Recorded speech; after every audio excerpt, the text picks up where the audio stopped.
புதுச்சேரி மற்றும் மதுரையில் நடைபெறும் பல்வேறு நிகழ்ச்சிகளில் பங்கேற்பதற்காக சென்னை விமான நிலையம் வருகை தந்த பிரதமர் நரேந்திர மோடியை அதிமுக பொதுச் செயலாளர் எடப்பாடி கே பழனிசாமி நேரில் வரவேற்றார். அதிமுக முன்னாள் அமைச்சர்கள் எஸ்.பி. வேலுமணி, கே.பி. முனுசாமி மற்றும் பாஜக மாநில தலைவர் நயினார் நாகேந்திரன் உள்ளிட்டோரும் பிரதமர் மோடியை உற்சாகமாக வரவேற்றனர்.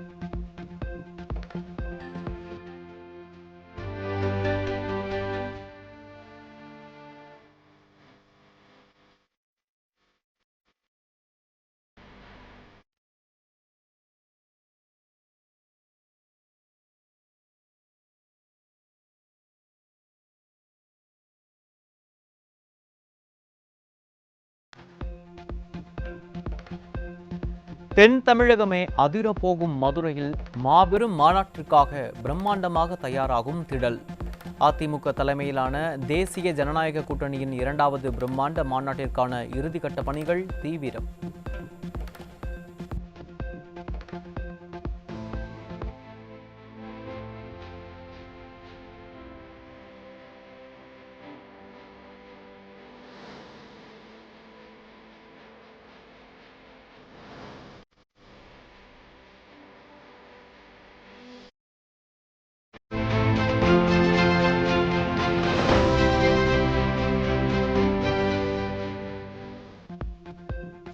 அதிமுக தலைமையிலான தேசிய ஜனநாயக கூட்டணியின் 2வது மாநாட்டிற்காக புரட்சி தலைவர், புரட்சி தலைவி ஆகியோரது திருவுருவ படங்களோடு பிரம்மாண்டமாக தயாராகி வரும் பிரம்மாண்ட மேடை.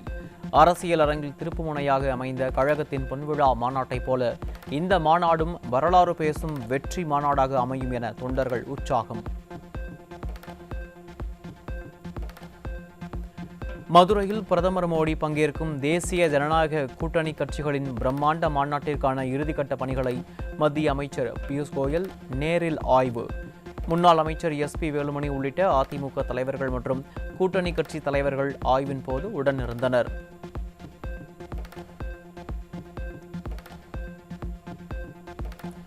வெல்லமண்டி நடராஜனின் மகன் வெல்லமண்டி ஜவஹர்லால் நேரு மற்றும் பன்னீர் ஆதரவாளர்கள் 10க்கும் மேற்பட்டோர் தாய் கழகத்தில் மீண்டும் இணைந்தனர்.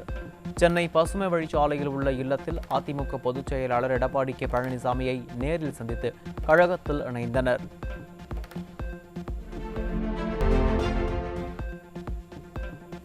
தோல்வி பயத்தில் இருக்கும் ஸ்டாலின் செல்லா காசுகளை திமுகவில் சேர்த்துக் கொண்டிருப்பதாக முன்னாள் அமைச்சர் கே.சி. வீரமணி கடும் குற்றச்சாட்டு.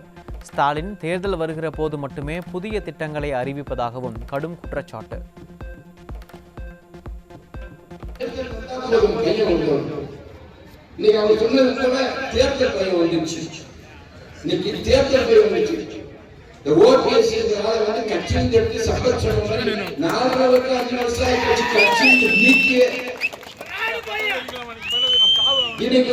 அப்படி செல்லான எல்லாம் கழிச்சு சேர்த்திருக்கிறார். தோல்வி பையன் வந்ததின் காரணமாக நாம் யாரெல்லாம் கணித்திருக்கிறோமோ கட்சியில் நீக்கிறோமோ அவரை சேர்த்துக் கொண்டிருக்கிறார்.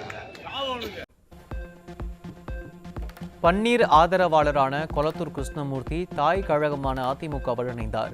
சென்னை பசுமை வழிச்சாலையில் உள்ள இல்லத்தில் அதிமுக பொதுச் செயலாளர் எடப்பாடி கே பழனிசாமியை நேரில் சந்தித்து கொளத்தூர் கிருஷ்ணமூர்த்தி உள்ளிட்டோர் அதிமுகவில் இணைந்தனர்.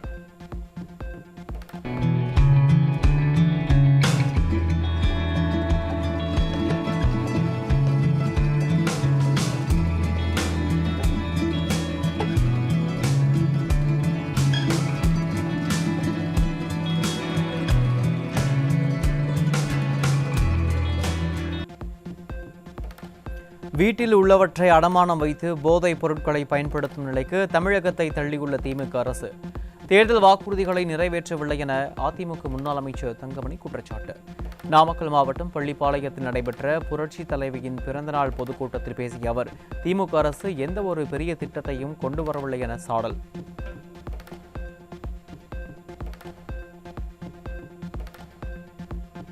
கொங்கு மண்டலம் மட்டுமல்லாமல் 2 மாதம் கழித்து தமிழகமே அதிமுகவின் கோட்டையாக மாறப்போகிறது. நாமக்கல் மாவட்டம் பள்ளிப்பாளையத்தில் செய்தியாளர்களிடம் பேசிய அதிமுக முன்னாள் அமைச்சர் தங்கமணி உறுதி.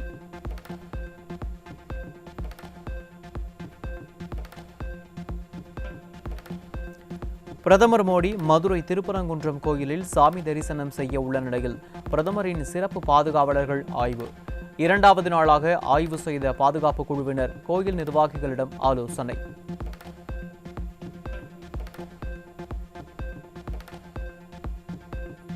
ராஜஸ்தான் அஜ்மீரில் கர்ப்பப்பை வாய் புற்றுநோய் தடுப்பூசி திட்டத்தை தொடங்கி வைத்தார் பிரதமர் நரேந்திர மோடி. 14 வயது சிறுமிகளுக்கு இலவசமாக HPV தடுப்பூசி செலுத்தும் இத்திட்டத்தில் ஆண்டுக்கு 1.15 கோடி சிறுமிகளுக்கு தடுப்பூசி செலுத்த இலக்கு.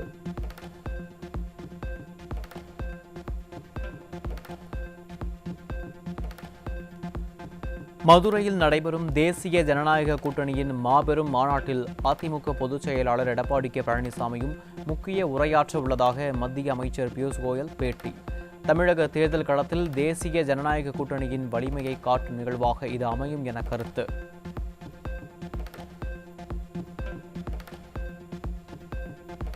தமிழகத்தில் சட்டம் ஒழுங்கு முற்றிலும் சீர்கெட்டு மோசமான நிலைக்கு சென்றுவிட்டதாகவும் ஊழல் திமுக ஆட்சி மக்களை வாட்டி வருவதாகவும் மத்திய அமைச்சர் பியூஷ் கோயல் கடும் குற்றச்சாட்டு. அதிமுக தலைமையிலான தேசிய ஜனநாயக கூட்டணி திமுகவின் ஊழல் மற்றும் குடும்ப அரசியலை வரும் தேர்தலில் விரட்டி அடிக்கும் எனவும் உறுதி. புரட்சித் தலைவர் எம்ஜிஆர், புரட்சித் தலைவி ஜெயலலிதா அளித்த நல்லாட்சியை அதிமுக மீண்டும் கொண்டு வரும்.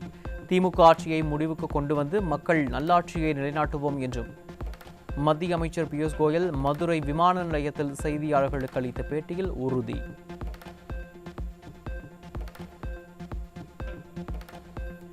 வரும் தேர்தலில் அதிமுக தலைமையிலான தேசிய ஜனநாயக கூட்டணி வெற்றி பெற்று அதிமுக பொதுச் செயலாளர் எடப்பாடி கே பழனிசாமி தான் முதலமைச்சராக பதவியேற்பார் என மத்திய அமைச்சர் பியூஷ் கோயல் அழுத்தமாக தெரிவிப்பு. திமுக ஆட்சியை தூக்கி எறிய அதிமுக தலைமையில் போட்டியிடுவோம் என்ற அவரது உறுதியால் கூட்டணியை இறுதி செய்ய இயலாமல் தலையை பிய்த்துக் கொண்டிருக்கும் திமுகவினர் கலக்கம்.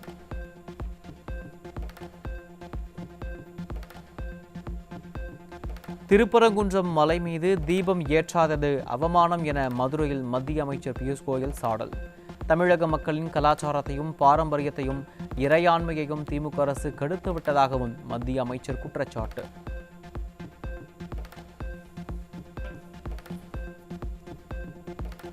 திமுக அரசின் அலட்சியத்தால் நெல் கொள்முதல் நிலையங்களில் லட்சக்கணக்கில் மூட்டைகள் தேக்கமடைந்துள்ள நிலையில் மீண்டும் ஒரு பேரழிவு ஏற்படக்கூடாது. உழவர்கள் விளைவித்த நெல்லை கொள்முதல் செய்வதற்கான ஏற்பாடுகளை கூட திமுக அரசு செய்ய தவறியிருப்பது கண்டிக்கத்தக்கது என பாமக தலைவர் அன்புமணி ராமதாஸ் அறிக்கை.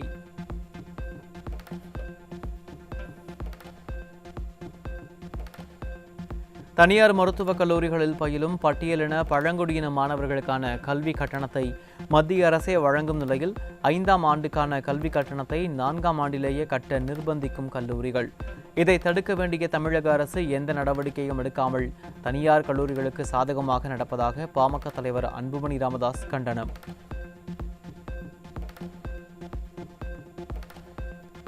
கள்ளக்குறிச்சி மாவட்டம் சங்கராபுரம் அருகே அரசு நெல் கொள்முதல் நிலையத்தில் கொள்முதல் பணி நடைபெறாததால் 10,000 மூட்டைகள் தேக்கம். விவசாயிகளின் விளைபொருட்களுக்கு உரிய பாதுகாப்பு வழங்க தவறிய விடிய அரசின் நிர்வாக திறமையின்மையால் திறந்த வெளியில் கிடக்கும் நெல் மணிகளால் விவசாயிகள் கவலை.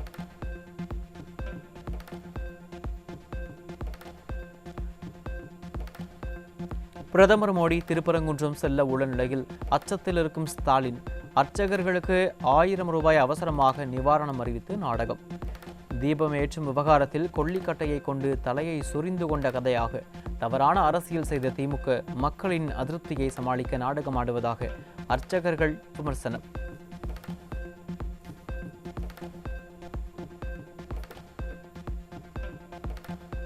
திமுக கட்சி அலுவலகத்திற்கு கூட்டணி குறித்து பேச வந்த காங்கிரஸ் கட்சியினர் அவமதிக்கப்பட்டிருப்பதாக காங்கிரஸ் கட்சியினர் வேதனை. 0.5% கூட வாக்கு இல்லாத கூட்டணி கட்சி தலைவர்களை எல்லாம் அமைச்சர்களே வந்து வரவேற்ற நிலையில் காங்கிரஸ் கட்சியை வரவேற்க எந்த அமைச்சரும் வராததால் அதிர்ச்சி.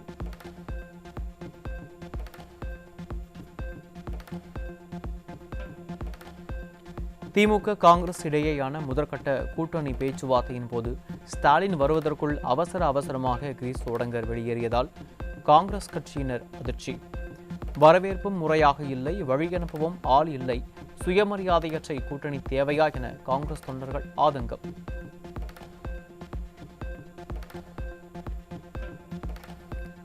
பாஜக மூத்த தலைவர் ராஜா மீண்டும் அப்பல்லோ மருத்துவமனையில் அனுமதி. கடந்த 21ஆம் தேதி மருத்துவமனையில் இருந்து வீடு திரும்பிய நிலையில் மீண்டும் உடல்நிலை மோசமடைந்ததால் மருத்துவமனையில் அனுமதிக்கப்பட்டுள்ள மருத்துவர்கள் தீவிர கண்காணிப்பு.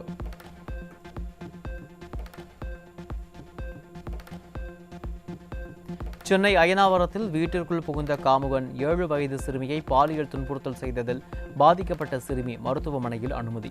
சிறுமிகளுக்கு எதிரான துன்புறுத்தல்களை தடுக்க முடியாத திமுக அரசின் காவல்துறை பிடிக்க முயலும் போதும் குற்றவாளி தவறி விழுந்து எலும்பு முறிந்தது போல் நாடகமாடுவதாக மக்கள் குற்றச்சாட்டு. சேலம் பேருந்து நிலைய வணிக வளாகத்தில் மாணவர்கள் கஞ்சா புகைத்த விவகாரம் குறித்து மாநகர காவல்துறை அதிகாரிகளிடம் குழந்தைகள் உரிமைகள் பாதுகாப்பு ஆணையம் விசாரணை. போதைப் பொருட்கள் நடமாட்டத்தை காவல்துறையினர் கட்டுப்படுத்த தவறியதால் இளைஞர்கள் மட்டுமின்றி பள்ளி சிறார்களும் போதைக்கு அடிமையாகி வாழ்வை இழக்கும் அவலம்.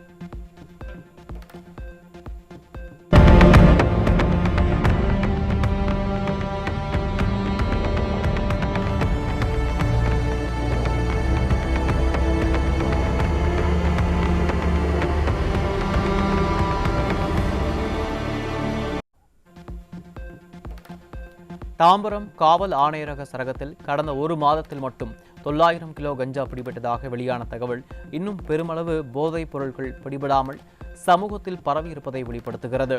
கடந்த ஆண்டு 4000 கிலோ கஞ்சா பறிமுதல் செய்யப்பட்ட நிலையில் எத்தனை இளைஞர்கள் வாழ்க்கை சீரழிந்து எத்தனை குடும்பங்கள் பாழானதோ என நினைத்து மக்கள் வேதனை. திருவள்ளூர் மாவட்டம் திருவேற்காடு அருகே அயனம்பாக்கம் ஏரிக்கரையில் மது அருந்தும் போது தனது மனைவியை பற்றி தவறாக பேசிய ராதா என்ற பெண்ணை பீர் பாட்டிலால் அடித்து கொலை செய்த சுரேஷ் சிக்கினார். திமுக ஆட்சியில் 24 மணி நேரமும் தங்கு தடையின்றி அதிகரித்து வரும் மதுவால் பல்வேறு குடும்பங்கள் சீரழிந்து வரும் அவலம்.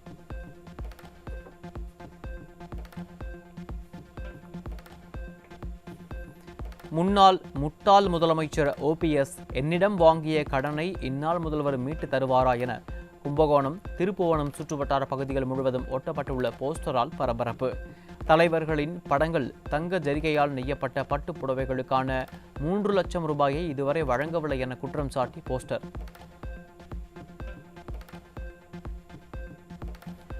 நாகை அருகே கருகும் பயிரை காப்பாற்ற கருணாநிதி இல்லத்தில் உண்ணாவிரதம் இருக்க முயன்ற விவசாயிகளை தடுத்து நிறுத்திய காவல்துறையினரால் பரபரப்பு.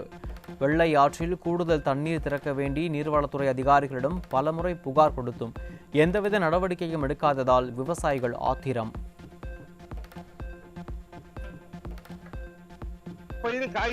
கிட்டத்தட்ட 30,000 ஏக்கர் காயுதுங்கிறத அழுகுறால தான் நாங்க பதிவு பண்ண வந்தோம். காவல்துறை எங்களை அனுமதிக்காத காரணத்தினால வட்டாட்சியர் மூலியமா இந்த பதிவு செய்யறோம். இந்த காத்திருப்பு போராட்டத்தை நாங்க தொடர்ந்து நடத்த வேண்டிய ஒரு கட்டாயத்துக்கு ஏற்படுத்தி இருக்கோம். இல்லைன்னு சொன்னா இந்த பகுதி விவசாயிகளை யாராலையும் பாதுகாக்க முடியாது. உடனடியா போர்க்கால அடிப்படையில வெள்ளையாற்றுக்கு தண்ணீர் தரவில்லை என்று சொன்னால் ஒட்டுமொத்த விவசாயிகளும் நாங்களாம் என்ன பண்ணுவோம்னு கேட்டீங்கன்னா, இந்த காய்ந்த பயிரையெல்லாம் இருமுடியா கட்டிக்கிட்டு முதலமைச்சரை சென்னையில வந்து சந்திக்கிறதுங்கிற ஒரு முடிவெடுத்திருக்கோம். அது இல்லாமல் எங்களை பாதுகாக்க வேண்டிய கடமையும் பொறுப்பும் முதல்வருக்கு இருக்கு, இந்த பொதுப்பணித்துறையும் இருக்குங்கிறதா இந்த போராட்டத்தின் வாயிலா நான் தெரிவிச்சுக்கிறேன். திமுக ஆட்சியில் விண்ணை முட்டும் அளவிற்கு விலைவாசி உயர்ந்து உள்ள நிலையில் ஏழை மக்களுக்கு வீடு கட்டி தரப்படும் என்ற அதிமுக பொதுச் செயலாளரின் தேர்தல் வாக்குறுதி வரவேற்கத்தக்கது. அதிமுகவின் தேர்தல் வாக்குறுதி அனைத்தும் மக்களும் பயன்படும் வகையில் அமைந்துள்ளதாகவும் மக்கள் கருத்து. ஏழை எளிய மக்களுக்கு இலவசமாக வீடு கட்டி தரோம்னு சொல்லியிருக்காங்க. இது எவ்வளவு பெரிய திட்டம் தெரியுமா? இன்னைக்கெல்லாம் பாத்தீங்கன்னா திமுக ஆட்சி வந்ததுலேருந்து மணல், ஜல்லி, செங்கல் எல்லாம் பாத்தீங்கன்னா விலை விண்ணை முற்ற அளவுக்கு விலை உயர்ந்துருச்சு. இப்படிப்பட்ட சூழ்நிலை ஒரு வீடு கட்டி தரோம்ன்றது எங்க மாதிரி இளைஞர் மட்டுமில்ல கிராமத்துல இருக்க மக்களுக்கு மிகப்பெரிய வரமா நாங்க நினைக்கிறோம். அடுத்து பாத்தீங்கன்னா ஆண்களுக்கு இலவச பஸ்ன்னு அறிவிச்சிருக்காங்க. திமுக கொடுத்த வாக்குறுதி பெண்களுக்கு இலவச பஸ்ன்னு கொடுத்தாங்க. ஆனா முத சொல்லையில பஸ் இருந்துச்சு, இப்ப பார்த்தா பஸ்ஸே இல்லை. பாத்தீங்கன்னா எல்லாம் கட்டண பேருந்தா இருக்கு. ஆனா எடப்பாடியார் ஆண்களுக்கும் இலவசமா பஸ்ல போற மாதிரி ஒரு வாய்ப்பை ஏற்படுத்தி இப்படி ஒரு திட்டத்தை அறிவிச்சிருக்காங்க. இது நாங்க வரைக்கும், ஏன்னா இன்னைக்கு பாத்தீங்கன்னா திமுக ஆட்சியில பெட்ரோல், டீசல் விலை பயங்கரமா ஆயிடுச்சு. இப்ப இந்த சூழ்நிலையில வேலைக்கு போற அன்றாட வேலைக்கு போற கூலி வேலைக்கு போற மக்களுக்கு இலவச பஸ்ன்ற திட்டம் நல்ல திட்டம். இதை நாங்கெல்லாம் வரவேற்கிறோம். அவங்க கொடுத்த வாக்குறுதியை நிறைவேற்றுற மாதிரியே தெரியல நமக்கு எதுவுமே. இப்ப அனைத்து இந்திய அண்ணா திராவிட முன்னேற்ற கழகத்துல தேர்தல் வாக்குறுதி கொடுத்துருக்காங்க. அதுல முத்தாய்ப்பா கொடுத்துருக்காங்க. 10 வாக்குறுதி கொடுத்தாலும் அனைத்து மக்களும் பயன்படுற மாதிரி கொடுத்துருக்காங்க. மகளிர்ல இருந்து படித்த இளைஞர்களுக்கு, படித்து கொண்டிருக்கும் இளைஞர்களுக்கு, அனைவரும் பயன்படுற விதமா கொடுத்துருக்காங்க. இப்ப உதாரணமா எடுத்துக்கிட்டோம்னா குலவிளக்கு திட்டத்துல வந்து 2000 ரூபாய் தரேன்னு இருக்காங்க. கருணை உதவித்தொகை கருணை தொகை வந்தவொடனே 10,000 ரூபாய் தரேன்னு சொல்லியிருக்காரு. அவர் வந்து இத்தனை வருஷமா கோடை விடுமுறை எல்லாம் தெரியல, அப்பெல்லாம் அந்த 2000 ரூபாய் தெரியல. இப்ப ஆட்சி முடியும் போது மட்டும் கோடை காலத்துல வந்து 2000 ரூபாய் தரேன்னு இருக்காரு. அந்த மாதிரி பொய்யான வாக்குறுதியை கொடுத்து மக்களை ஏமாற்றும் விதமா இல்லாம மக்களுக்கு நம்பிக்கை ஊட்டும் விதமான பல வாக்குறுதிகளை கொடுத்திருக்காங்க. ஒவ்வொரு திட்டங்களையும் பார்த்து பார்த்து புரட்சி தலைவர் எம்ஜிஆர் வழியிலே, புரட்சி தலைவி அம்மா அவர்களுடைய வழியிலே கழக பொதுச்செயலாளர் எடப்பாடி அவர்கள் அறிவித்திருக்காங்க. இது வந்து மக்களிடத்தை ஏகோபித்த வரவேற்பு பெற்றிருக்கின்றது. இன்னும் சொல்லப்போல் எத்தனையோ நலத்திட்டங்களை அவர் அறிவித்திருக்காரு. குடும்ப அட்டைதாரர்களுக்கு மாதந்தோறும் ஆண்டுக்கு 3 கேஸ் சிலிண்டர் இலவசம் என்று அறிவித்திருக்காரு.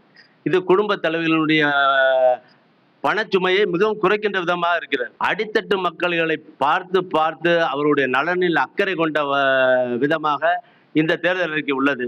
மீண்டும் தமிழகத்திலே அனைத்து இந்திய அண்ணா திராவிட முன்னேற்ற கழகம் ஆட்சி அமைகின்ற பொழுது அனைத்து தேர்தல் அறிக்கையும் நிறைவேற்றப்பட்டு அடித்தட்டு மக்கள் மகிழ்வுறுவார்கள் என்பதிலே மிக்க நம்பிக்கையுடன் நாங்கள் இருந்து கொண்டிருக்கிறோம். அதிமுக அறிவித்துள்ள தேர்தல் வாக்குறுதிகள் மக்களுக்கு பயனுள்ள வகையில் இருக்கும் என பொதுமக்கள் கருத்து. வேலை இல்லாதோருக்கு 2000 ரூபாய் உதவித்தொகை மற்றும் ஆண்களுக்கு இலவச பேருந்து போன்ற வாக்குறுதிகள் அவர்களின் சுமையை குறைக்கும் என மக்கள் நம்பிக்கை. அதிமுக தேர்தல் வாக்குறுதி கொடுத்துறாங்க. அது முக்கியமானது வந்து ஒரு கார்டுக்கு 10,000 ஆட்சிக்கு வந்தால் கொடுக்குறேன்னு சொல்லிடுறாங்க. அது ரொம்ப வரவேற்க தகுந்த விஷயம் தான். ஏன்னு கேட்டிங்கன்னா இன்றைக்கி ஒரு மனிதன் டெய்லியும் போய் சம்பாதிக்கிறது வந்து ஒரு கம்பெனி போனால் கூட ஒரு 7,000 8,000 தான் சம்பளம் தராங்க. அவன் இன்றைக்கி பார்த்தீங்கன்னா கரண்ட் பில்லு கட்டணும், அப்புறம் வீட்டு வாடகை, பசங்களுக்கு எதனா வாங்கி கொடுக்குறது பார்த்தீங்கன்னா கண்டிப்பாக ஒரு 10,000 ரூபாய் தேவைக்கூடிய விஷயந்தான். ஒரு நல்ல ஒரு விஷயந்தான். அதிமுக வந்து இங்கே ஆட்சிக்கு வந்தாக்கா ஏற்கனவே வந்து மகளிருக்கு வந்து இலவச பேருந்து விடுறதா சொல்லியிருந்தாங்க. ஆனால் இப்போ அவங்க ஆட்சிக்கு வந்தாக்கா அவங்க தேர்தல் அறிக்கை என்னன்னு கேட்டிங்கனாக்கா ஆண்களுக்கு இலவச பயணம். அது என்ன நமக்கு கொடுக்கணும்னு பார்த்தீங்கன்னாக்கா ஒரு ஆண் வேலைக்கு போனால் தான் குடும்பத்தை காப்பாற்ற முடியும். ஆனால் இப்போது அவருக்கு ஃப்ரீயாக போனார்னாக்கா அந்த காசு மிச்சம் பண்ணி குடும்ப செலவுக்கு அது வந்து பயன்பெறும். அப்படி இருக்கும்போது இந்த அதிமுக ஆட்சி வந்துச்சுனாக்கா இவங்க கொடுக்குற தேர்தல் அறிக்கையில் வந்து மக்களுக்கு பயன்பாட்டுக்கு நல்லதாக இருக்கும்னு நான் நினைக்கிறேன். 2026 சட்டமன்ற தேர்தலில் அஇஅதிமுக சார்பா எடப்பாடி பழனிசாமி அவர்கள் வேலையில்லா பட்டதாரிகளுக்கு, அதாவது எம்ப்ளாய்மெண்ட் ஆஃபீஸில் பதிவு பண்ண பட்டதாரிகளுக்கு 2000 ரூபாய் ஊக்கத்தொகை தரதா சொல்லியிருக்காரு. இப்போ இருக்கிற நிலைமைக்கு பார்த்தீங்கன்னா நிறைய இளைஞர்கள் படிச்சுட்டு வேலை இல்லாமல் இருக்காங்க. அப்படி இருக்கிற இளைஞர்களுக்கு இந்த 2000 ரூபாய் ஊக்கத்தொகை ரொம்ப உதவியாக இருக்கும். அது அவங்க ஒரு சின்ன செலவுக்காகட்டும் எதுக்காகட்டும் ரொம்ப உதவியாக இருக்கும். இந்த திட்டம் உண்மையிலேயே ரொம்ப நல்ல திட்டம், வரவேற்கத்தக்கது. முன்னாள் முதல்வர் திரு பழனிசாமி அவர்கள் வந்து தேர்தல் வாக்குறுதியில் வந்து நடை வியாபாரி கடைங்கள்லாம் வச்சுக்கிறாங்க. அந்த கடைங்கள்லாம் வந்து நாங்களாம் வந்து முடியாததுனால வந்து நகைங்களை வந்து கூட்டுறவு பேங்க்கில் வச்சுருக்கோம். அதெல்லாம் வந்து நாங்கள் ஆட்சிக்கு வந்தால் தள்ளுபடி பண்ணுறோன்னு சொல்லியிருக்காரு. ஆனால் அது ஒரு நல்ல திட்டம் தாங்க அது. ஏன்னா எங்களால் வந்து வாழ்வாதாரம்லாம் ரொம்ப கஷ்டமாக இருக்குது. அதனால் வந்து தள்ளுபடி பண்ணால் கொஞ்சம் நல்லாயிருக்கும். இப்போ தேர்தல் வாக்குறுதியில் பார்த்தீங்கன்னா +2 முடிச்ச பசங்களுக்கு வந்து எம்ப்ளாய்மெண்ட்ல பதிவு பண்ணியிருந்தாங்கன்னா மந்த்லி வந்து 1000 பண்ணுறேன்னு சொல்லியிருக்காங்க. அது வந்து வரவேற்கத்தக்கது தான். ஏன்னா அவங்களுக்கு பார்த்தீங்கன்னா இப்போ ஒரு இன்டர்வியூ போகிறதுக்காச்சோ இல்லை ஏதோ ஒரு போகிறாங்கன்னா ஒரு போக்குவரத்து செலவுக்காச்சும் அவங்க ஆகும். அதை யூஸ் பண்ணிப்பாங்கன்னு நினைக்கிறேன். ஓகே, வரவேற்கத்தக்கது தான். தேர்தலில் அறிவிக்கும் வாக்குறுதிகள் அனைத்தையும் புரட்சி தமிழர் எடப்பாடி கே பழனிசாமி நிறைவேற்றி முடிப்பவர் என பொதுமக்கள் கருத்து. திமுக ஆட்சியில் சிறுமிகள் முதல் பாட்டி வரை யாருக்குமே பாதுகாப்பு இல்லாமல் உள்ளதாகவும் மக்கள் குற்றச்சாட்டு. மொத்தத்தில் குடும்ப அட்டைக்கு 1000 ரூபாய்னுட்டு அப்புறம் வந்து ஒரு 2 வருஷம் பொறுத்து வந்து குடும்ப முதல்வர் பணம் வாங்குறவங்களுக்கு அந்த 1000 ரூபாய் கிடையாதுன்னா இது என்ன திட்டம்? இது வரவேற்க திட்டமா? கேட்டால் மக்கள் ஆட்சின்றாரு. மக்களுக்கு என்ன ஆட்சி பண்ணாரு? இங்கே ஒரு தண்ணி வசதி இல்லை, ஒன்றும் இல்லை. இளைஞர் பசங்க ஃபுல்லாக கெஞ்சா மாத்திரை ஊசி இதுதான் நடக்குது அவர் ஆட்சியில். வேறு எதுவும் நடக்கலை. வரவேற்பு சின்ன 2 வயசு பசங்கள்லேருந்து 16 வயசுலேருந்து 50 வயசு கேள்விங்க கூட ஒரு பாதுகாப்பு இல்லாமல் தான் நாங்கள் போயிட்டு இருக்கோம். இது என்ன ஆச்சு அவர் ஆட்சி?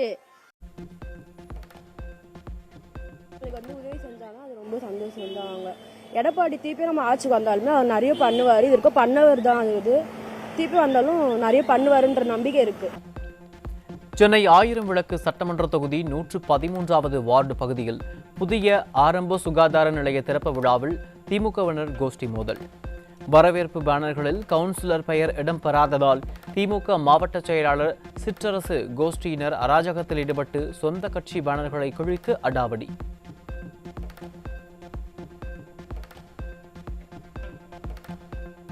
சேலம் மாநகராட்சி திமுக கவுன்சிலரின் கணவர் மிரட்டி அவமானப்படுத்தியதால் திமுகவைச் சேர்ந்த இட்லி கடை வியாபாரி விஷம் குடித்து தற்கொலைக்கு முயன்ற கொடூரம். அராஜக மானம் கொண்ட திமுக கவுன்சிலரின் கணவரால் குடும்பத்தினரையே தற்கொலை செய்ய முடிவெடுத்ததாகவும் பாதிக்கப்பட்ட பெண் வேதனை. காலையிலேயே வந்து கடை போட்டு நான் சொல்லி மீறி கடை போடுறீங்களா, கடையா போட்டீங்க, கடையெல்லாம் எடுங்க அப்படின்னாங்க. அப்புறம் மன்னிப்பு கேட்க சொன்னல, ஏன் கேட்கல அப்படின்னாரு அவரு. ஏன் கேட்கல அப்படின்னாரு இவர். அது பதில் பேசல, நின்றுட்டு வேற பண்ணிட்டு இருந்தோம். அதுக்கப்புறம் கடையெல்லாம் அதிகாரிகளை வர சொல்லி, கார்பரேஷன்காரங்களை வர சொல்லி, இந்த இடத்துல நம்ம சாக்கடை கிளீன் பண்ணி வந்தப்பே சொல்லிட்டோம்ல கடையெல்லாம் அப்படின்னு சொல்லிட்டாங்க. அப்புறம் கடையெல்லாம் தூக்கி அந்தாண்ட போட்டுருங்க, கடை போடக்கூடாது, எல்லாம் எடுத்து அந்தாண்ட போட்டுருங்கன்னு சொல்லிட்டு எங்களை இது பண்ணிட்டாங்க. குழந்தையில தான் நான் ஸ்டார்ட் பண்ணேன். 2 குழந்தைங்களை வச்சுட்டு இதுல 11 வருஷமா, இன்னைக்கு இல்ல 11 வருஷமா ஸ்டார்ட் பண்ணிருக்கேன். இப்ப டிஜிட்டல் கிளீன் பண்ணிட்டு நீங்க இந்த மாதிரி பண்ணனால்தான் அப்படின்னு சொல்லி நான் மிரட்டுறப்ப நான் என்ன பண்ணேன். திருச்சி மாவட்டம் துறையூர் அருகே செங்காட்டுப்பட்டி துணை மின் நிலையத்தில் விவசாய நிலத்திற்கு மின் இணைப்பு வழங்க 3000 ரூபாய் லஞ்சம் வாங்கிய இளமின் பொறியாளர் சிக்கினார். திமுக ஆட்சியில் அரசு அதிகாரிகள் கமிஷன் கரப்ஷன் என்பதிலேயே குறிக்கோளாக இருப்பதாகவும் மக்களின் பணிகளை முறையாக செய்து தருவதில்லை எனவும் குற்றச்சாட்டு.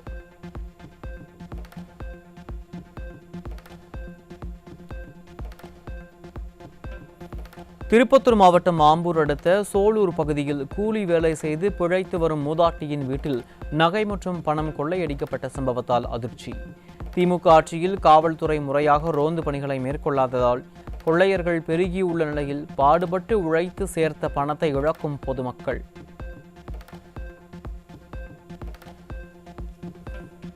இதை மீட்டு கொடுக்கணும். நான் ராத்திரி பகல் கஷ்டப்பட்டு வாங்கினது இப்படியெல்லாம் பண்ணிட்டு போயிருக்கிறாங்க. கதவு அடிச்சுட்டு போயிருக்கிறாங்க.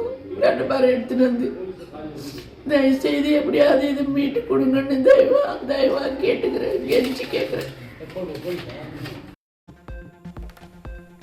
திருப்பூர் மாநகராட்சி பகுதியில் நாடாளுமன்ற உறுப்பினர் வளர்ச்சி திட்டத்தின் கீழ் நியாய விலைக் கடைக்கு பூமி பூஜை செய்ய திமுக எம்பி கணபதி ராஜ்குமார் வரவிருந்த நிலையில் திமுகவினருடன் வாக்குவாதம் செய்த பொதுமக்கள். நியாய விலைக்கடை வேண்டாம், சமுதாய நலக்கூடம் வேண்டும் என கேட்ட மக்களை பார்த்து அரசியல் செய்வதாகவும் உங்களுக்கு தான் இழப்பு எனவும் பேசிய திமுகவினரால் மக்கள் கடும் அதிருப்தி.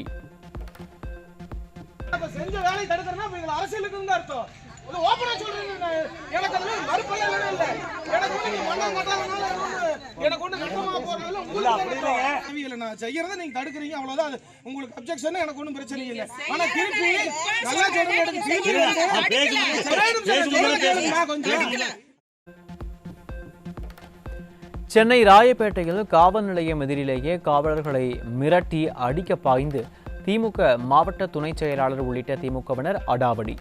ஆட்சி முடியும் தருவாயில் கொள்ளை, பாலியல் வன்கொடுமை, அடாவடி என தங்களது ஒட்டுமொத்த அராஜகத்தை கட்டவிழ்த்து வரும் திமுகவினருக்கு வரும் தேர்தலில் தண்டனை நிச்சயம் என மக்கள் ஆவேசம்.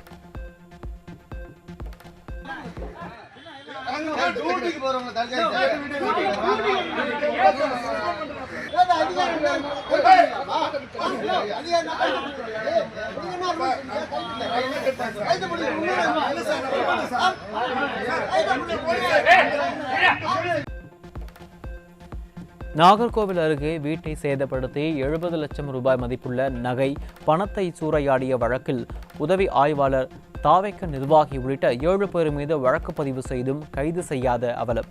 திமுக ஆட்சியில் குற்றவாளிகளை ஒடுக்க வேண்டிய காவலர்களே குற்றச் செயல்களில் ஈடுபடும் அளவிற்கு சட்டம் ஒழுங்கு சீரழிந்துள்ளதாக மக்கள் குற்றச்சாட்டு.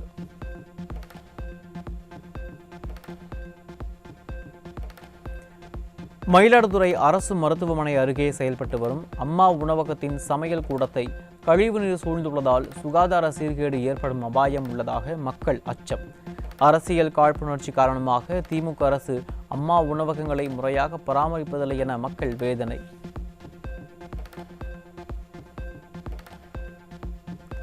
கடந்த 2 நாட்களாக தருமபுரி மாவட்டத்தில் ஆங்காங்கே கொத்து கொத்தாக இறந்து விழும் காகங்களால் மக்கள் அச்சம். பறவை காய்ச்சல் அச்சம் அதிகரித்துள்ள நிலையில் மாவட்ட நிர்வாகமோ கால்நடை பராமரிப்பு துறையோ மீட்பு நடவடிக்கை விழிப்புணர்வு என எந்த நடவடிக்கையும் எடுக்காமல் இருப்பதாக மக்கள் குற்றச்சாட்டு.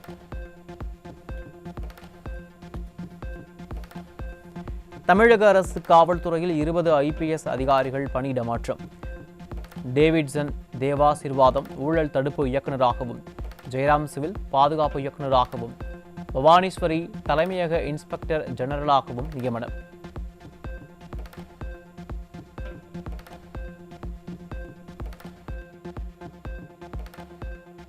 சென்னை அடுத்த புழலில் கார், ஆட்டோ, சரக்கு வாகனங்களின் கண்ணாடிகளை உடைத்தும் சாலையில் பெட்ரோல் ஊற்றி தீ வைத்து அட்டுழியத்தில் ஈடுபட்ட இளைஞர்கள். இதுதான் ஸ்டாலின் மாடல் அரசு சட்டம் ஒழுங்கை பராமரிக்கும் லட்சணமா என பொதுமக்கள் கேள்வி.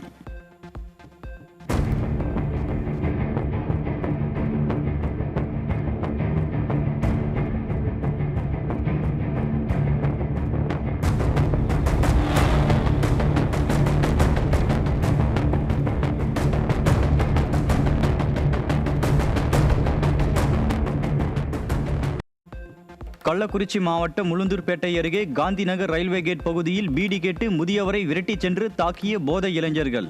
திமுக அரசு போதைப் பொருட்களை தடுக்க தவறியதால் இளைஞர்கள் போதைக்கு அடிமையாகி குற்ற சம்பவங்களில் ஈடுபட்டு வருவதாக பொதுமக்கள் குற்றச்சாட்டு.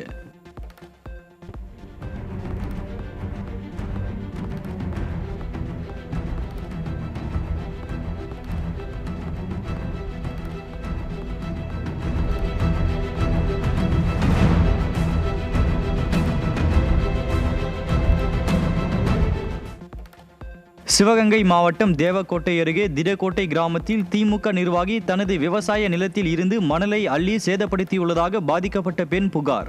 திமுக ஆட்சி முடியும் தருவாயில் திமுகவினர் அப்பாவி பொதுமக்களிடம் அராஜக போக்கில் செயல்படுவதாகவும், இதுகுறித்து புகார் அளித்தாலும் அதிகாரிகள் நடவடிக்கை எடுப்பதில்லை எனவும் மக்கள் வேதனை. ஊருக்கு போனதை பார்த்து இந்த வயலில் மண்ணை பூரா அள்ளி அவங்க வயலை மேடாக்கி விட்டாங்க. ஆரோக்கியசாமி வயலில் போட்டு மூடி தோட்டம் அமைச்சு அவங்க பணப்பழத்தினால டிஎம்கேக்காரன்னு சொல்லிட்டு அந்த அதிகாரத்தில் என்னை அம்மட்டி அடிக்க வந்து மரியாதை குறைவாக பேசி அவ இதை பண்ணிட்டு கேட்டதுக்கு அதெல்லாம் எங்கே வேணாலும் போய் பாரு, நீ என்ன வேணாலும் பார்த்துக்க, நீ முடிஞ்சால் பார்த்துக்கிட்டா. வளர்ந்த தமிழகம் என்று ஸ்டாலின் மேடைக்கு மேடை வீண் விளம்பரம் பேசும் நிலையில் திருவாரூரில் வறுமை மற்றும் வேலை வாய்ப்பின்மை காரணமாக பிறந்த குழந்தையை 30,000க்கு விற்ற அவலம். கடந்த 5 ஆண்டுகளாக மக்கள் அடிப்படை வாழ்வாதாரத்திற்கே போராடும் நிலையில் குழந்தைகள் விற்பனை போன்ற மனிதாபிமானமற்ற நிகழ்வுகள், அரசின் வளர்ச்சி வாக்குறுதிகள் வெறும் கோஷங்களாகவே உள்ளன என்பதை காட்டுகிறது.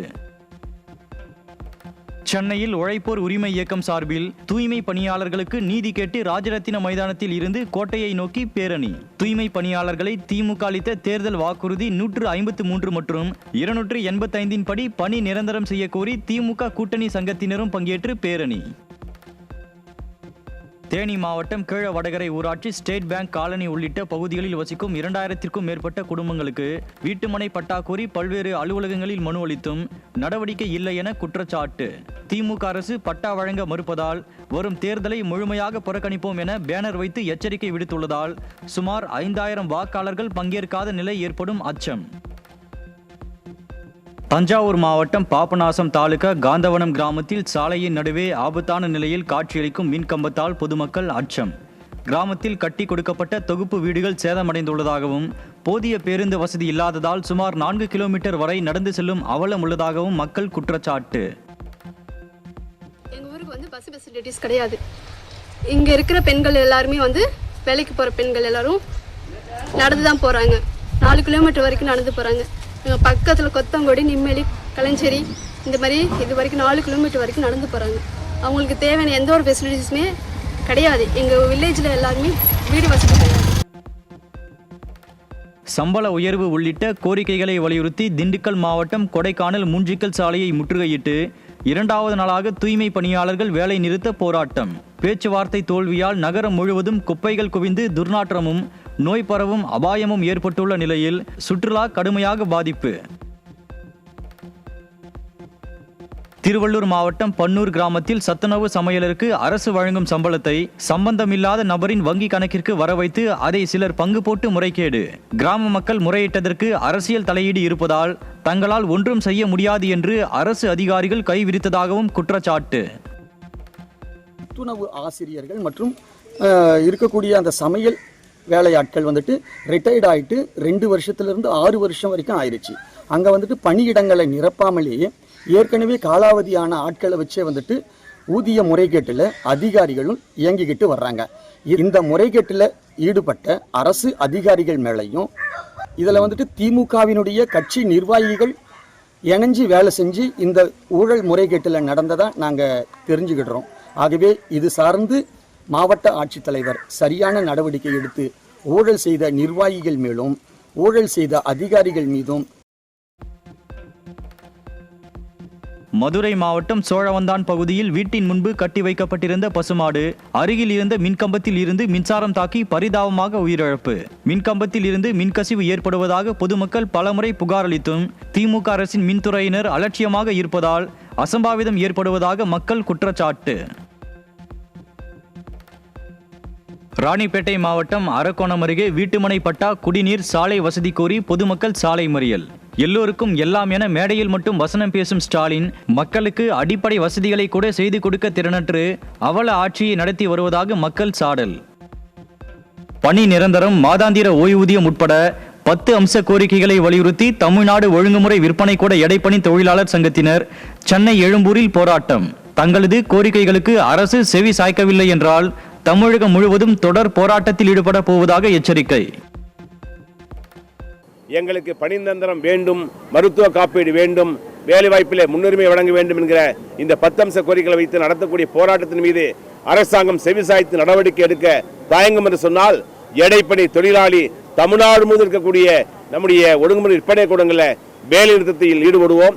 வேலை நிறுத்தத்தில் ஈடுபட்டால் தமிழ்நாடு முழுவதும் லட்சக்கணக்கான விவசாயிகள் தங்களுடைய விளைபொருளுக்கு நியாய விலை கிடைக்க வேண்டும் என்று ஒழுங்குமுறை விற்பனை கூடங்களுக்கு வரக்கூடிய விவசாயி அவனுக்குரிய அந்த ஒழுங்குமுறை விற்பனை கூட பணி நடக்கவில்லை என்றால் சாலைகளில் மறியல் செய்வான். தமிழ்நாடு முழுவதும் சட்ட ஒழுங்கு பிரச்சனை ஏற்படும். தருமபுரி மாவட்டம் வத்தல்மலை சுற்றுலா தலத்தில் அரசு சார்பில் தமிழ்நாடு ஹோட்டல் கட்டப்பட்ட நிலையில் ஒப்பந்ததாரருக்கு பணம் ஒதுக்கீடு செய்யாமல் திமுக அரசு இழுத்தடிப்பு. கட்டிய பின்பும் பணம் ஒதுக்கீடு செய்யாத ஆத்திரத்தில் ஒப்பந்ததாரர் நுழைவாயிலில் கதவை பூட்டிவிட்டு சென்றதன் மூலம் மக்களின் வரிப்பணம் வீணான அவலம். போராட்டத்தை திரும்ப பெற்றால் ஊதியம் பிடித்தம் செய்யப்படாது என அமைச்சர் கீதா ஜீவன் அறிவித்த நிலையில் 16 நாட்கள் போராட்டத்தில் ஈடுபட்ட அங்கன்வாடி ஊழியர்களின் சம்பளம் பிடித்தம் செய்யப்பட்டதால் அதிர்ச்சி. அங்கன்வாடி ஆசிரியர்களுக்கு 19,500 ஊதியத்தில் 11,500 பிடித்தம் செய்யப்பட்டு 8,000 ரூபாயும், ஊழியர்களுக்கு 7,200 ரூபாய் ஊதியத்தில் 3,000 பிடித்தம் செய்யப்பட்டு 4,200 மட்டுமே வழங்கப்பட்டதால் ஊழியர்கள் வேதனை. இலங்கை தமிழர்கள் மறுவாழ்வு முகாமில் வசிக்கும் 198 குடும்பங்களுக்கு திருவள்ளூர் மாவட்டம் கும்மிடிப்பூண்டி பெத்திக்குப்பம் பகுதியில் குடியிருப்பு கட்டுமான பணிகள் நிறைவடையாமலேயே தேர்தல் நேர விளம்பரத்திற்காக அவசரமாக திறந்து வைத்த ஸ்டாலின். குடிநீர், மின்சாரம், கால்வாய் கட்டமைப்பு, பூட்ட முடியாத கதவு என பல பிரச்சனைகள் உள்ளதால் ஒதுக்கப்பட்ட வீடுகளில் குடியேற முடியாமல் தவிக்கும் இலங்கை தமிழர்கள். தூத்துக்குடி மாவட்டம் கருங்குளம் அருகே வெற்றிக்குளம் கிராமத்தில் 20 நாட்களில் அறுவடைக்கு தயாராக இருந்த பயிர்கள் நீரின்றி கருகும் அவலம். தண்ணீர் திறந்துவிடக் கூறி மாவட்ட ஆட்சியர் தொடங்கி MP, MLAக்கள் வரை மனு கொடுத்தும் எந்த பயனும் இல்லை என விவசாயிகள் வேதனை. மதுரை மாவட்டம் மேலூர் அருகே கீழவளைவில் அரசு நெல் கொள்முதல் நிலையத்தில் நெல்லை கொள்முதல் செய்யாததால் சுமார் 10,000 நெல் மூட்டைகள் திறந்த வெளியில் வைக்கப்பட்டிருப்பதாக விவசாயிகள் வேதனை. திமுக ஆட்சியில் அரசு அதிகாரிகள் சரியான நேரத்தில் கொள்முதல் செய்த நெல் மூட்டைகளை குடோனுக்கு அனுப்பாமல் வைத்துள்ளதால் நெல் மூட்டைகள் தேக்கமடைவதாக குற்றச்சாட்டு. திருவாரூர் மாவட்டம் நன்னிலம், பூந்தோட்டம், பேரளம், குடவாசல், வளைங்கமாடு உள்ளிட்ட பகுதிகளில் இயற்கை உரத்திற்காக வயல்களில் ஆட்டுக்கிடை அமைத்து வரும் விவசாயிகள் ரசாயன உர விலை உயர்வு, மண்வள குறைவு காரணமாக இயற்கை சாகுபடிக்கு ஆர்வம் அதிகரித்துள்ளதால் ஆட்டு கழிவுகள் மூலம் மண்வளம் பெருகி மகசூல் உயரும் என விவசாயிகள் நம்பிக்கை.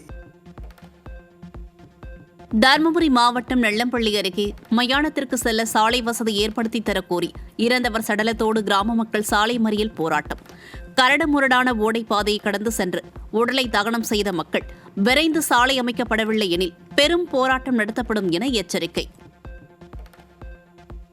ஆந்திர மாநிலம் காக்கிநாடா அருகே உள்ள சூரிய ஸ்ரீ பட்டாசு தொழிற்சாலையில் ஏற்பட்ட பயங்கர வெடிவிபத்தில் 18 தொழிலாளர்கள் உடல் சிதறி உயிரிழப்பு. படுகாயமடைந்தவர்கள் மீட்கப்பட்டு மருத்துவமனையில் அனுமதிக்கப்பட்டுள்ள நிலையில் விபத்து குறித்து போலீசார் தீவிர விசாரணை. மாசி திருவிழாவை முன்னிட்டு தூத்துக்குடி மாவட்டம் திருச்செந்தூர் சுப்பிரமணிய சுவாமி கோயிலில் குவிந்த பக்தர்கள் சொந்த ஊர் திரும்ப போதிய பேருந்து இல்லாமல் நீண்ட நேரம் பேருந்து நிலையத்தில் காத்திருந்த அவலம். மக்களின் தேவைக்கேற்ப அரசு பேருந்துகளை இயக்காமல் அரசு போக்குவரத்து கழகம் அலட்சிய போக்குடன் செயல்படுவதாக பொதுமக்கள் புலம்பல். இந்தியாவில் இளைஞர்கள் தினமும் சராசரியாக 2.5 முதல் 3.5 மணி நேரம் சமூக ஊடகங்களில் செலவிடுவது டிஜிட்டல் அடிமைத்தனமாக மாறி மன அழுத்தம், கவலை, கல்வி பாதிப்பு ஆகியவற்றை ஏற்படுத்துவதாக தகவல். சென்னை, கோவை உள்ளிட்ட நகரங்களில் பாதிக்கப்பட்டோர் தனிமை, சோகம் அதிகரிப்பதாக தெரிவிக்கும் நிலையில் மனநல நிபுணர்கள் இதை scrolling is the new smoking என எச்சரிக்கின்றனர். வானில் அரிய நிகழ்வாக வெள்ளி, வியாழன், சனி, செவ்வாய், நெப்டியூன், யூரேனஸ் ஆகிய 6 கோள்கள் ஒரே நேர்கோட்டில் அணிவகுத்த அதிசய காட்சி. சூரியன் மறைந்த பின் தென்மேற்கு திசையில் நிகழ்ந்த அரிய காட்சியை கண்டுகளித்த பொதுமக்கள். தூத்துக்குடி மாவட்டம் திருச்செந்தூர் அருள்மிகு சுப்பிரமணிய சுவாமி கோயில் மாசி திருவிழா 8ஆம் திருநாளில் சுவாமி சண்முகர் பச்சை கடைசல் சப்பரத்தில் பச்சை சாத்தி கோலத்தில் எழுந்தருளி காட்சி. திரளான பக்தர்கள் அரோகரா கோஷம் முழங்க சுவாமி தரிசனம் செய்து வழிபாடு.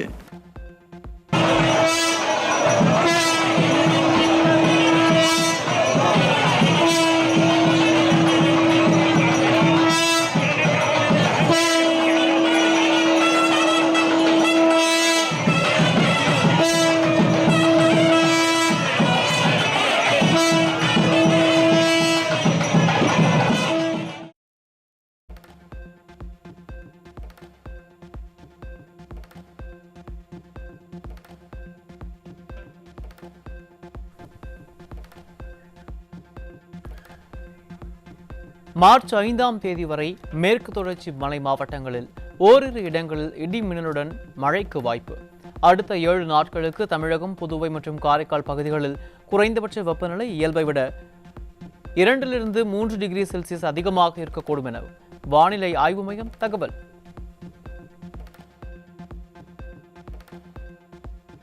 டிஸ்போசபிள் சானிட்டரி நாப்கின்கள் சுற்றுச்சூழலுக்கு பெரும் அச்சுறுத்தலாக உருவெடுத்துள்ளதாக சுற்றுச்சூழல் ஆர்வலர்கள் கவலை. பிளாஸ்டிக் கலந்த நாப்கின்கள் முறையாக அகற்றப்படாமல் குப்பை மேடுகளில் குவிவதால் 500 இருந்து 800 ஆண்டுகள் வரை மண் மாசு ஏற்படுவதாகவும் அரசு இதனை முறையாக தரப்படுத்தி உரமாகவும் மறுசுழற்சிக்கு வழிவகுக்கவும் வலியுறுத்தல். உலகின் வேகமாக வளரும் பொருளாதாரம் என இந்தியாவை பாராட்டிய கனடா பிரதமர் மார்க் கார்னி மும்பையில் வணிக தலைவர்களை சந்தித்து இரு நாடுகளுக்குமான புதிய வர்த்தக வாய்ப்புகளை உருவாக்குவதாக அறிவிப்பு. அமெரிக்க வர்த்தக அழுத்தங்களுக்கு மத்தியில் இந்தியாவுடன் உறவை வலுப்படுத்தும் நோக்கில் இந்த பயணம் அமைந்துள்ளதால் சர்வதேச அளவில் இந்தியாவின் பொருளாதார செல்வாக்கு மென்மேலும் உயர்ந்து புதிய தொழில் வாய்ப்புகளை உருவாக்கும் என எதிர்பார்ப்பு. கடந்த ஆண்டு 12 கப்பல்கள் இணைக்கப்பட்ட நிலையில் தற்போது மேலும் 15 கப்பல்களை இணைத்து இந்திய கடற்படை அதிவேகமாக வலுப்பெற்று வருவதுடன் அனைத்து கப்பல்களையும் உள்நாட்டிலேயே தயாரித்து தொழில்நுட்ப சாதனையை படைக்கிறது. 2035க்குள் 200 நவீன கப்பல்களை கொண்ட வல்லமை மிக்க படையாக உருவெடுக்க இலக்கு நிர்ணயித்துள்ள கடற்படை இந்திய பெருங்கடல் பகுதியில் தனது ஆதிக்கத்தை செலுத்தி பாதுகாப்பை உறுதிப்படுத்துகிறது. வரும் 3ஆம் தேதி மாலை 6:17 மணிக்கு முழு சந்திர கிரகணம் நிகழும் எனவும் வான அதிசயமான இரத்த சிகப்பு நிற சந்திரனை வெறும் கண்ணால் பார்க்கலாம் எனவும் தகவல். இந்தியாவின் பெரும்பாலான பகுதிகளில் தென்படும் கிரகணம் கிழக்கு ஆசியா, ஆஸ்திரேலியா, பசிபிக் பகுதி, அமெரிக்காவிலும் முழுமையாக தெரியும் என தகவல். மார்ச் 3 அன்று சென்னையில் மாலை 6:17 மணிக்கு சந்திர உதயத்திற்கு பின் பகுதி கிரகணம் தெரியும் என வானியல் ஆய்வாளர்கள் தகவல். நிலா சிவப்பு நிறத்தில் காட்சியளிக்கும் எனவும் அடுத்த கிரகணம் 2028 இறுதியில்தான் வரும் எனவும் கணிப்பு. Sir CV. ராமன் கண்டறிந்த ராமன் விளைவு இந்திய அறிவியலை உலக அரங்கில் உயர்த்தியதை நினைவு கூறும் வகையில் இன்று நாடு முழுவதும் அறிவியல் தினம் உற்சாகமாக கொண்டாட்டம். அறிவியல் மற்றும் தொழில்நுட்பத்தை தேசத்தின் வளர்ச்சிக்கும் உலக நன்மைக்கும் ஆக்கப்பூர்வமாக பயன்படுத்தி ஆராய்ச்சி துறைகளை வலுப்படுத்துவதன் மூலம் இந்தியாவை வல்லரசு நாடாக மாற்ற இத்தினத்தில் அனைவரும் ஒன்றிணைந்து உறுதிமொழி.